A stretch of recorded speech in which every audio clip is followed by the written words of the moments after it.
ওম নমো ভগবতে বাসুদেবায়। শ্রীমদ্ ভগবদ গীতা দ্বিতীয় অধ্যায় সাংখ্যযোগ, তার ৫৬ এবং ৫৭ নম্বর শ্লোক আমরা এখন দর্শন করব।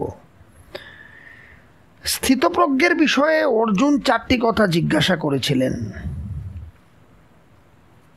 সেই ৪টি কথা হচ্ছে বা ৪টি প্রশ্ন হচ্ছে: স্থিতপ্রজ্ঞ পুরুষের লক্ষণ কি? সেই স্থিতধী পুরুষ কিভাবে কথা বলেন, কী রূপে অবস্থান করেন এবং কিভাবে চলেন?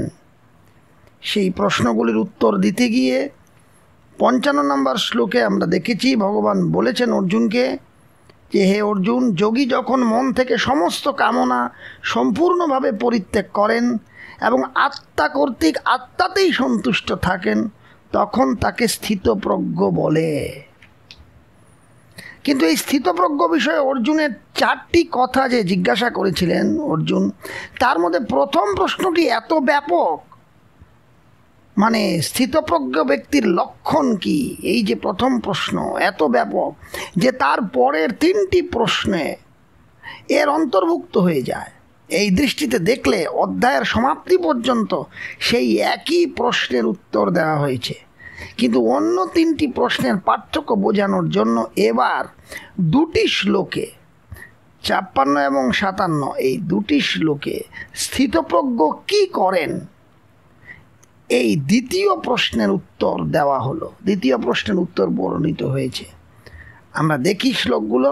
প্রথম ৫৬ নম্বর শ্লোক: দুঃখেষ্বনুদ্বিগ্নমনঃ সুখেষু বিগতস্পৃহা বীতরাগ ভয়ক্রোধঃ স্থিতধীর্মুনিরুচ্যতে। দুঃখে অনুদ্বিগ্ন চিত্ত বা দুঃখে উদ্বেগ শূন্য, সুখে স্পৃহাহীন এবং আসক্তি ভয় ও ক্রোধরহিত মুনিকেই স্থিতপ্রজ্ঞ বলা হয়। ভগবান বলছেন যে দুঃখেষু মানে যত প্রকারই দুঃখ আসুক না কেন, দুঃখে অনুদ্বিগ্নমনঃ যিনি দুঃখে উদ্বেগ রহিত মন, যার মন দুঃখে উদ্বেগ প্রাপ্ত হয় না বা দুঃখে চিন্তা করে না।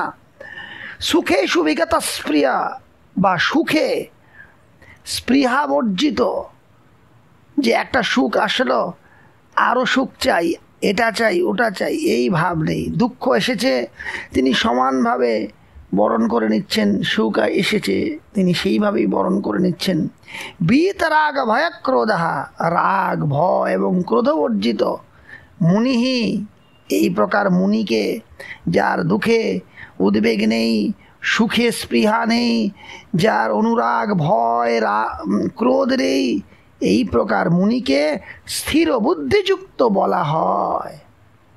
আবার আমরা শ্লোকটা দেখছি: দুঃখেষু অনুদ্বিগ্নমনঃ সুখেষু বিগতস্পৃহা বীতরাগ ভয়ক্রোধঃ স্থিতধীর্মুনিরুচ্যতে। দুঃখ প্রাপ্তিতে উদ্বেগ রহিত মনোযুক্ত, সুখ প্রাপ্তিতে স্পৃহা বর্জিত, অনুরাগ ভয় ও ক্রোধবর্জিত মুনিকে স্থির বুদ্ধিযুক্ত বলা হয়। এখন আমরা ৫৭ নম্বর শ্লোকটি দেখছি: ইহ সর্বত্রানভিস্নেহস্তৎপদ প্রাপ্য শুভাশুভম নাভিনন্দতি ন দ্বেষ্টি তস্য প্রজ্ঞা প্রতিষ্ঠিতা। যে ব্যক্তি সকল বস্তু ও ব্যক্তিতে আসক্তি রহিত এবং শুভ অশুভ বস্তুর প্রাপ্তিতে প্রসন্ন হন না বা দ্বেষ করেন না, তিনি স্থিতপ্রজ্ঞ। ভগবান বলছেন অর্জুনকে, হে অর্জুন, ইহা যে পুরুষ সর্বত্র সমস্ত কিছুতে অনাভিস্নেহা স্নেহরহিত হয়ে, যাই আসুক তার কাছে, ভালো খারাপ যাই আসুক, তিনি কোনো কিছুতেই স্নেহপ্রবণ নয়, সমস্ত কিছুতেই আসক্তিরহিত স্নেহরহিত।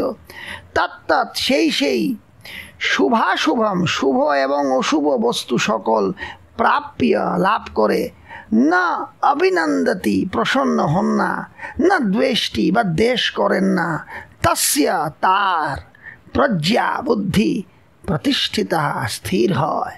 অর্থাৎ হে অর্জুন, যে ব্যক্তি বা যে সাধক সর্ববিষয়ে স্নেহরহিত হয়ে থাকেন, তাতে তার কাছে সুখ আসছে, দুঃখ আসছে, ভালো আসছে, খারাপ আসছে, তিনি কোনো কিছুতে আসক্তি